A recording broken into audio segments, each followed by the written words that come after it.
Hello everyone, कैसे हैं आप सभी। आप सभी का आपके अपने रीडिटून चैनल में स्वागत है। आज हम मकर संक्रांति की संपूर्ण जानकारी प्राप्त करेंगे। मकर संक्रांति तो मनाया होगा, बट उसके पीछे की जानकारी की मकर संक्रांति कब से स्टार्ट हुआ, मकर संक्रांति से जुड़ी हुई संपूर्ण जानकारी और इसके पीछे की कहानी जानेंगे। मकर संक्रांति, इसकी उत्पत्ति और ऐतिहासिक पृष्ठभूमि। मकर संक्रांति भारत के प्राचीन और पवित्र पर्वों में से एक है। इस पर्व का आरंभ कब और कैसे हुआ, इसके बारे में अनेक पौराणिक, ऐतिहासिक और खगोलीय संदर्भ उपलब्ध है। मकर संक्रांति का संबंध न केवल भारतीय संस्कृति से है, बल्कि यह प्रकृति, खगोल शास्त्र, धर्म और कृषि से भी जुड़ा हुआ है। इस वीडियो में आपको मकर संक्रांति मनाने की परंपरा कब शुरू हुई, इसके पीछे की पौराणिक और ऐतिहासिक कहानियां क्या है और यह पर्व हमारे जीवन में क्यों इतना महत्वपूर्ण है, इसके बारे में जानेंगे। मकर संक्रांति की प्राचीनता। मकर संक्रांति का उल्लेख वैदिक युग से मिलता है। ऋग्वेद, यजुर्वेद और अन्य ग्रंथों में सूर्य के उत्तरायण होने की प्रक्रिया को अत्यधिक शुभ बताया गया है। यह पर्व सूर्य की गति और दिशा परिवर्तन का प्रतीक है।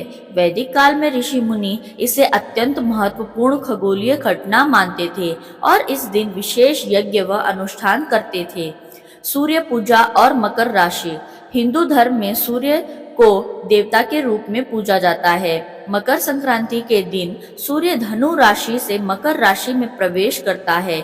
यह खगोलीय घटना शुभ मानी जाती है क्योंकि इसके साथ ही सूर्य उत्तरायण होता है। उत्तरायण का मतलब है सूर्य का दक्षिण से उत्तर की ओर बढ़ना। इसे जीवन में सकारात्मक ऊर्जा और नई शुरुआत का प्रतीक माना जाता है। पौराणिक संदर्भ। मकर संक्रांति के महत्व को समझने के लिए हमें इसके पौराणिक संदर्भों की ओर देखना होगा। नंबर 1, भगवान विष्णु और असुरों का वध। पौराणिक कथाओं के अनुसार मकर संक्रांति के दिन भगवान विष्णु ने असुरों का वध कर उनके सिरों को मंदार पर्वत में दबा दिया था। इस घटना ने बुराई पर अच्छाई की जीत का संदेश दिया, इसीलिए इस दिन को बुराई के अंत और सच्चाई के उत्सव के रूप में मनाया जाता है। नंबर 2, भगवान सूर्य और शनि की कथा।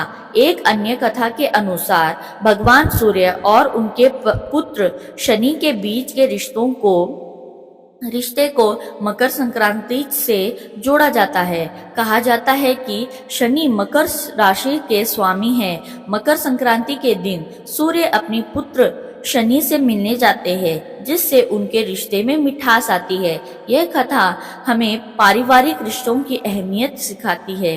नंबर 3, महाभारत का संदर्भ। महाभारत में भी मकर संक्रांति का उल्लेख मिलता है। भीष्म पितामह ने अपनी मृत्यु के लिए उत्तरायण का इंतजार किया था। उनका विश्वास था कि उत्तरायण के दौरान शरीर त्यागने से आत्मा को मोक्ष की प्राप्ति होती है। ऐतिहासिक और सांस्कृतिक दृष्टिकोण। मकर संक्रांति न केवल धार्मिक बल्कि ऐतिहासिक रूप से भी महत्वपूर्ण है। यह पर्व प्राचीन काल से कृषि और मौसम चक्र से जुड़ा हुआ है। नंबर 1, कृषि और फसल का पर्व। मकर संक्रांति के समय रबी की फसल पककर तैयार हो जाती है।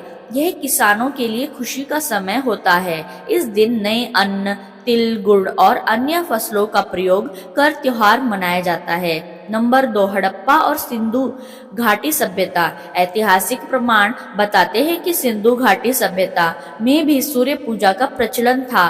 खगोल शास्त्र और कृषि चक्र पर आधारित यह त्योहार संभवतः उस समय भी मनाया जाता था। मकर संक्रांति के खगोलीय महत्व का इतिहास जानते हैं। खगोल शास्त्र के अनुसार मकर संक्रांति उस समय का संकेत है जब सूर्य मकर रेखा को पार कर उत्तरायण को जाता है। यह परिवर्तन भारतीय उपमहाद्वीप में दिन और रात के संतुलन और मौसम परिवर्तन का प्रतीक है। प्राचीन खगोल शास्त्रियों की गणना। भारतीय खगोल शास्त्रियों ने वैदिक काल में ही सूर्य के मार्ग का सटीक अध्ययन कर लिया था। आर्यभट्ट और वराहमिहिर जैसे विद्वानों ने इस खगोलीय घटना का विश्लेषण किया और इसे शुभ बताया। विभिन्न परंपराओं की उत्पत्ति। मकर संक्रांति को भारत के विभिन्न हिस्सों में अलग अलग नामों और परंपराओं से जोड़ा गया है। आइए देखते हैं इन परंपराओं का आरंभ कैसे हुआ। नंबर 1, लोहड़ी।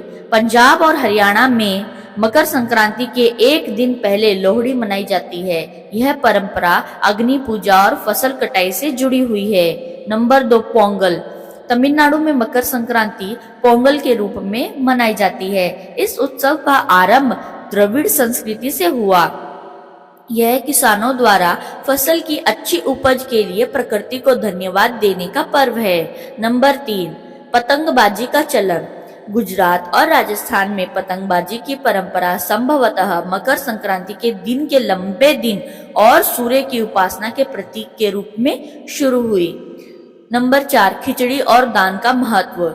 उत्तर भारत में खिचड़ी बनाने और दान करने की परंपरा शायद वैदिक काल में यज्ञों के समय से शुरू हुई। तिल और गुड़ का सेवन सर्दियों के मौसम में शरीर को स्वस्थ रखने के लिए होता था। मकर संक्रांति और अंतर्राष्ट्रीय दृष्टिकोण।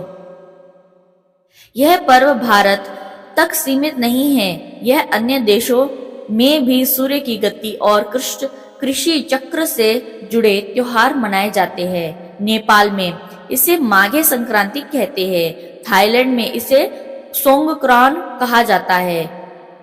म्यांमार में इसे थिंगजियान कहते हैं। मकर संक्रांति का आधुनिक संदर्भ।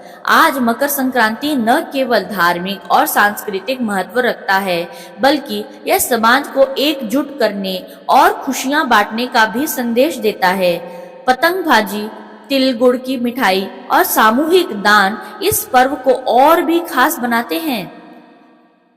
मकर संक्रांति का आरंभ कब हुआ, इसका कोई सटीक समय नहीं बताया जा सकता, लेकिन इसके पीछे की कहानियां और परंपराएं इसे हमारे जीवन में गहराई से जोड़ती है। यह पर्व हमें प्रकृति, धर्म और मानवता के साथ सामंजस्य स्थापित करने का संदेश देता है। तो आइए इस मकर संक्रांति पर हम भी सूर्य की ऊर्जा, परंपराओं की मिठास और समाज के लिए सेवा का संकल्प लें। धन्यवाद। मैं आशा करती हूँ कि आपको यह जानकारी अच्छी लगी होगी। वीडियो को पूरा देखें और लाइक, शेयर और सब्सक्राइब करें। धन्यवाद।